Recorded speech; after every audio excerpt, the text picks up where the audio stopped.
How's it going, guys? My name is CloudShines81 and I hope you're having a great day. You know, I would be doing okay myself, but I ended up having the worst time trying to get a new Harman Smith video out for you guys, but I think I finally found one. In this video, our favorite Nintendo fanboy is back at it again, and he claims that PlayStation exclusives have failed on PC just because of The Last of Us Part 1 and a few other poorly optimized ports that apparently killed PS exclusives. Even though the God of War 2018 and Spider-Man ports have been masterful and sold like extremely well, but Harman's logic is that just because a few games are badly optimized, that means it's PlayStation's fault and not the fault of the developers in charge of porting.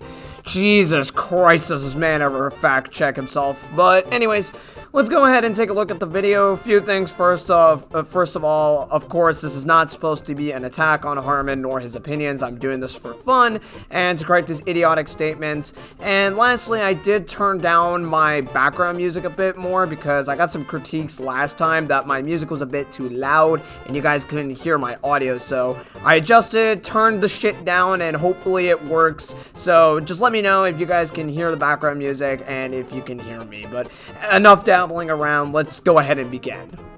Hello everyone, this is Cody Lee of BlackCatBooks.org, author of I the Dragon, Cruel and Beautiful Rabbit Hole, Lore and Fray, and the upcoming Jaw of the Dragon. So over the past year or so, PlayStation has been trying, quote-unquote, trying to make their titles successful on PC. They've ported The Last of Us, Days Gone, Ghost of Tsushima's on the way, The Last of Us Part 1 came out recently, Uncharted, Returnal. There are a handful of like major PlayStation exclusives that are being allowed to come to PC. And you gotta love how Harman gives the good old smirk like he's got high authority when it comes to these topics he thinks he's an expert on. My guy, at least PlayStation is willing to try and get their titles on PC for a wider audience to play and enjoy, and meanwhile Nintendo is straight up taking down any emulators or refusals of actual porting.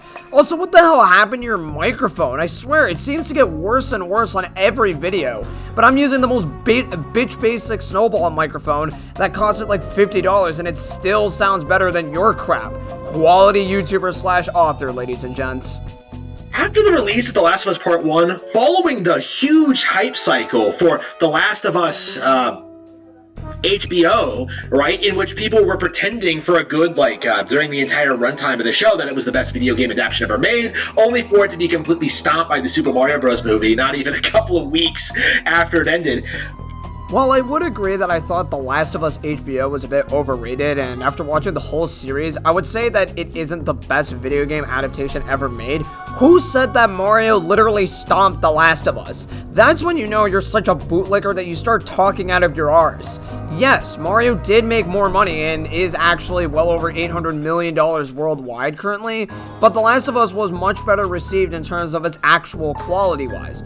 But of course, Harman will forever have The Last of Us live rent-free in his head, alongside with Elden Ring and Resident Evil 4 Remake, because this man has talked so much smack about it, it's genuinely annoying. Also, you could tell just how much hate he holds to this game when he even claimed weeks ago that The Last of Us killed PlayStation exclusives. Like, my guy, did this one video game kill your entire family or something?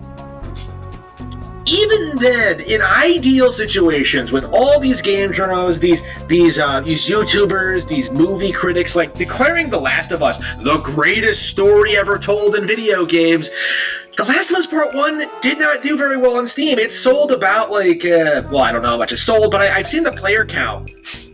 I've seen the complaints about the performance and the issues and just the general port job in general, and it is a complete disaster. And yes, it was a complete disaster, but it's not at fault of PlayStation or Naughty Dog or anyone. It was just the idiots who were involved in porting the game to PC that the game suffered so much from so many gameplay bugs and glitches that it was virtually unplayable. This is a message out there to any video game companies, but if you're going to port a game to PC, please don't rush it out the door and expect it to be decent. Even with patches and numerous fixes, if a game comes out broken and unpolished, and you pay full price for it, it's forever bad. it led me down this rabbit hole of looking at just how many PlayStation games have come to PC and just how few of them have done all that well, right? You know, God of War is probably a good example of this, in which this is supposedly one of the biggest games of 2018, right? The game of the year 2018, I believe they tried to pretend it was, and it comes to PC and crickets. You know, like, nobody talks about it at all, nobody plays it, nobody cares. If you wanted to play God of War, you played it already on PlayStation and completely forgot about it, right? Dude, what are you talking about? Nobody forgot about God of War 2018 because it wasn't pretending to be Game of the Year, it was Game of the Year. The PC port was extremely successful, and I guess you forgot that Ragnarok came out literally last year. In fact, if I was a grown-ass crybaby, I could say the exact same statement too and be like, oh, Breath of the Wild is not talked about anymore and it isn't important. But no, because Nintendo was holding on to that game for the Zelda franchise like a crutch by pushing out a sequel and making that shitty Hyrule spin-off too. And they're not getting any traction. They're not getting any momentum. Like, the only thing that's really notable about them is that these are major console exclusives that are coming to PC, right? Spider-Man. You know, it was remarkable how Spider-Man, the devs, 5 years ago were saying that this game was never going to come to PC. And here we are, 5 years later, seeing that, yeah, it has come out. And nobody cares about it. Oh, right. Nobody cares about PlayStation games coming to PC like Spider-Man except for the massive modding communities. Like, actually, that's the single-handed reason why PC ports of PlayStation games have been doing exceedingly well, because of the enormous modding community and creativity shown through with passionate fans. When was the last time you could mod a Nintendo Switch game? Oh, right, never, because Nintendo was like, you're not allowed to have fun. By the way, this is just an over-exaggeration, as there has been Nintendo games that I've modded and I thoroughly love. Trust me, I've been spending hours playing Smash Remix and Akina Melee, but point being is that, for the most part, it's impossible to come across Nintendo games that are passionately modded like PlayStation PC games. It is remarkable seeing this, and the fact that this has happened over and over again across so many different franchises with so many different development teams, so many different titles. I think it's safe to say that the PlayStation experiment, the initiative to try and dominate the PC platform, has failed. Without those legions of PlayStation fanboys hyping up their product just because it's a PlayStation exclusive, when you can actually put these games up against other games from third-party developers and Xbox exclusives, you see very, very quickly that these games are indeed lower quality than what we were offered on Xbox. Okay, real talk, since when did you give two shits about what Xbox had to offer? Now, don't get me wrong, Xbox titles on PC are pretty great and stuff like that, and that's mostly because Microsoft owns both platforms pretty much respectively, but how has PlayStation failed when their games are still blowing up in terms of popularity? Oh wait, it's bad. It's because you need to downplay PlayStation as much as possible because it isn't Nintendo. My bad.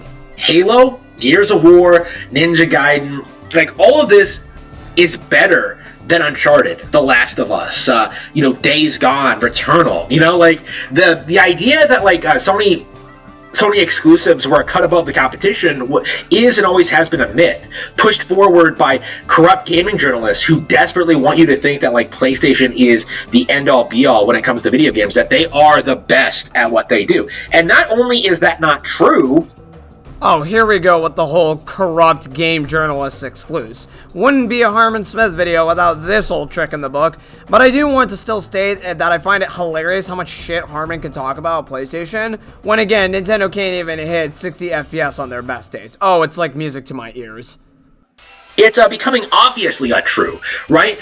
I've been saying for years that it doesn't feel like all that many people really remember or talk about these PlayStation games. How many people, 10 years ago, I was talking about how weird it was that games like Spyro, games like Ratchet and Clank, games like some of these early mid-2000s PS2 games were kind of forgotten by the establishment. Meanwhile, Nintendo games, games like Super Mario 64, games like Paper Mario, Ocarina of Time are still very much popular going into the early to mid-2000s. So much so that games like Twilight Princess and Skyward Sword were derided for being too similar to Ocarina of Time and being allegedly not as good. And oh no, Harman, what you said was completely untrue. Now let me give you guys a quick history lesson, because I actually grew up in the early 2000s as a PlayStation kid, and I didn't have my first Nintendo console until the Wii in 2007. But in the early 2000s, there were a ton of colorful PlayStation IPs that made, or should make, a comeback sooner or later in the modern age. Crash Bandicoot was PlayStation's golden child that returned in 2020 with a 4th installment. Ratchet & Clank came back with Rift Apart in 2021. Spyro got reignited with his trilogy. Kingdom Hearts had its 3rd game in 2019, and it's no longer a PlayStation exclusive, but it used to be, so I'll still classify it anyways. And lastly, I do hope for Jak and Daxter or Sly Raccoon to come back with a new title going forward. These are plenty of IPs that are iconic and came back in some shape or form, while Nintendo IPs have been on and off over the past few years. Kirby only had his first 3D outing last year in 2022. Metroid came back in 2021. Zelda speaks for itself. And even Mario hasn't had a new 3D game since 2017. In reality, both PlayStation and Nintendo IPs have been treated fairly the same, so this excuse that no one cares about PlayStation games is a complete lie and complete bullshit.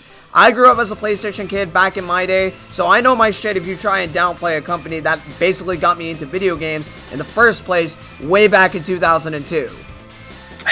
Now, we're seeing the same thing happen with PS3 games. You know, I've recently gone back and played a little bit of Infamous. You know, played a little bit of, like, Shadow of the Colossus HD. Played a little bit of, like, the PS3. And you know what? Like, you know, I've gotten past the whole, like, The Last of Us not being as good as, like, Nintendo and Xbox games. So, you know, I've been talking about that for years. Like, it's time to focus on the reality of the situation, is that The Last of Us can't even really compete with other PlayStation exclusives. You know, playing Infamous again, you know, after, like, spending so much time, like, harping on The Last of Us Part 2, on the HBO, on, like, the re-release, it really made me realize just how much better Sucker Punch is than Naughty Dog in essentially every regard. They actually have great finales. They actually have, like, characters. They actually have, like, unique mechanics. They actually try and make a video game. Now, oh my god, seriously, if I had $1 for every time Harman has complained about The Last of Us, I'd have enough to pay for my college tuitions. And I also find it so unfair that he compares The Last of Us to Shadow of the Colossus when both games are completely different. If you want an even fair comparison, why not have done Crash Bandicoot vs. Sly Raccoon, since both are very similar three-dimensional platformer games. While I can claim that Crash is an overall more fun and enjoyable 3D platformer to play, Sly is a game that has a better written characters, a narrative, a better art style, and it makes you feel like a master thief. Still to this day, I am begging Sucker Punch to make Sly 5 and bring the Thievis Raccoonus back, just like how Activision brought Crash Bandicoot back.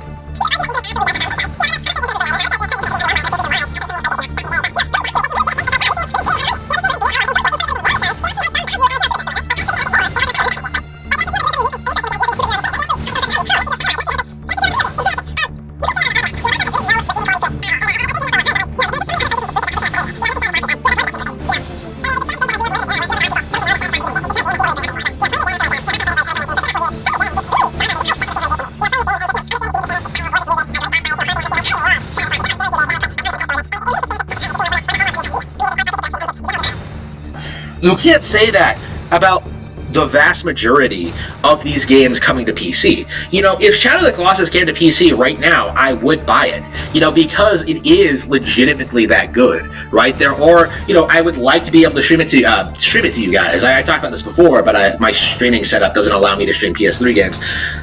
I would love to stream Shadow of the Colossus, all right? I would love to do that, but it just hasn't happened yet. Probably won't happen for a long time. And so after all of Harman's talking that I sped up about his love for Shadow of the Colossus, I just have to bring up that, Harman, you can stream the game on PC, just emulate it. PC SX2 and PS3 emulators are totally worth your time and work so well if you have a good computer. Now, I do wish the game does come to Steam in a similar vein to how Kingdom Hearts should have came to Steam, but even if it's on the Epic Games Store or Origin, does it really matter? You can't claim how other people should enjoy games when you yourself pick the most inconvenient ways to be a gamer. You know, I could, you know, go out, buy The Last of Us, buy God of War. You know, I did stream a Horizon Zero Dawn a little bit. I could, like, play a lot of these games on PC, but I won't. And the reason for that is that there's no real interest in them. You know, these games are old. they're busted, they're tired. They were tired even before they came out. Nobody really cared about them. And now that they've been out for a significant portion of time, we are seeing that, upon re-releases, that they aren't selling very well at all. Like, when you compare that to Skyward Sword and how it actually sold better on Switch than it did in its initial Wii run, when you compare that to, like, games like Link's Awakening DX or Pokemon Mystery Dungeon or, like, Kirby's Return to Dreamland, like, legit, really good, really well-made Nintendo remakes, like, stuff like The Last of Us really doesn't need to exist. Like, I remember how people were making fun of The Last of Us for being re-released on PS4, like, a year after the original, right? And where are we now? Like, it's been re-released on PS5, I think. It's been re-released on Steam. It has like the... Alright, you want to talk smack about The Last of Us? First of all, it did have appeal when it first came out. People have just lost interest because Naughty Dog is milking the cow completely dry by its unnecessary PS5 remake and its horrendous PC port. But there's a reason why other Switch remakes / remasters end up selling better, and that's simply because people didn't originally care about these games. Skyward Sword came out in 2011 at the end of the Wii's life cycle, and after Breath of the Wild, it just collected dust until its Switch remaster. You do realize that not all of these Nintendo games that originally came out were good and fun games either. That Undertale fans find themselves in, The Last of Us fans find themselves in, is that without those HBO scores, without those paid-off critics, without the shills, without like Neil Druckmann and his nepotistic connections to certain groups, like The Last of Us would never have even gotten made, right? There are so many better games out there on PC and on other platforms that The Last of Us was never, ever going to be able to compete. Yeah, well, Harman, you ever realize that The Last of Us had its time and place until it just sort of faded away, similar to basically any other big-name video game, including Nintendo games?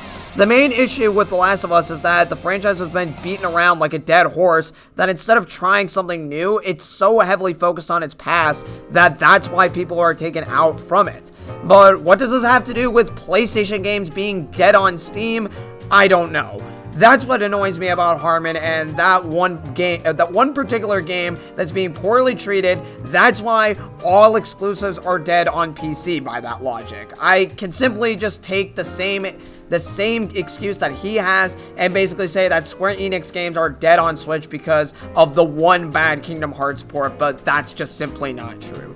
But anyways, that's going to do it for the video. Apologies if some of my clips were a bit long and I went on with a ramble on times, but I know my stuff when it comes to gaming franchises, and when I don't know my stuff, I simply don't answer and just take it back. It's common sense, but Harman Smith simply just doesn't have any. But overall, I hope you guys enjoyed the video. Be sure to leave a like and subscribe to my channel if you're new here. It really helps my community grow as a small YouTuber.